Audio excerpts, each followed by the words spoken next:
everyone, how are you? It's Leah Coss with the Mortgage Center. I got a call from someone today. She currently already owns multiple properties, and she's worried though that she's at her limit. So her question was, well, I already own 2 other properties, and they're actually both rentals. I don't even have a home for myself. Can I buy more properties? She doesn't think that the bank will qualify her. Now, whether the bank will or will not, I thought that this would be a good topic to just generally give you the rules of thumb on how owning multiple properties work.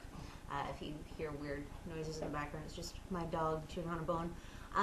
Okay, so with multiple properties, each lender, like with everything that I try and reinforce with you guys, every situation that you have, different lenders have different points of view on it. Rental properties is no different. And in terms of how many properties you can actually own, that too is also no different. So some lenders will say, once you own 4 properties, it doesn't matter if it's 4 properties with us or 4 properties with all different banks.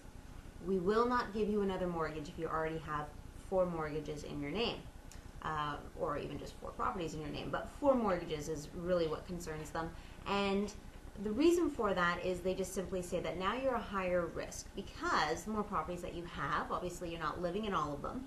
And if one of your tenants is gone and you have an empty, vacant condo, basement suite, whatever the case may be, if it's empty for 3 months, many of you could not withstand that. You'd have to go into foreclosure. And it would kind of be a domino effect. So once one went into foreclosure, the other one went into foreclosure, and then soon it's just, dominoes all the way down the line. So the more properties you own, the higher of a risk file you are. And therefore, many lenders just say, if you want more than 4 properties, you're going to have to go somewhere else. You're too high of a risk for our portfolio.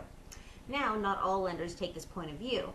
Some lenders do something where they simply want to know that the income you're bringing in from the properties is more than what's going out. And they want to see a 1.1 to 1 ratio. So if 1 is going out, they want to see 1.1 coming back at you in rental income and so forth. And when they talk about the ratio of what's going out, that's not just mortgage. That's mortgage, that's heat, that's property taxes, strata fees if applicable. Okay? So that's their point of view.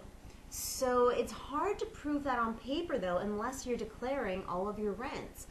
Or if the rent that you're collecting is a market rent, but in order to prove that, we might need to get an appraiser to go in and give the lender a market appraisal for the rent. So it can be complicated, but it can be done. You're just going to have to make sure that the rental properties that you buy are good investments, that you have cash flow on them. Because if you're not making cash flow, then you shouldn't really want to buy properties anyways.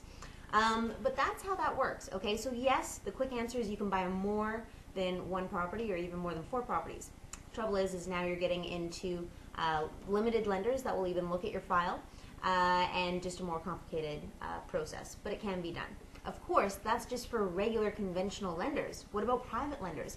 Private lenders will always fund a deal if there's enough skin in the game, meaning down payment. So if you've got enough down, the deal will get done, okay? As long as everything else isn't detrimental on the application. So if you have any questions about buying more than 1 property, or if you want a game plan is huge. If you want to become a real big real estate mogul and own lots and lots of rental properties or lease-to-own properties or flipping properties, you need to use a mortgage broker. And I'm not saying that just because I'm a little biased, but because you need to have a game plan. You want to make sure that you're going to the right lenders, that you're not pigeonholing yourself into a corner so that you can't buy anymore. Okay, so definitely you need a game plan. If you have any questions about this, or you just want to get started today, I guess, give me a call. Leah Coss with the Mortgage Center. I am always happy to help.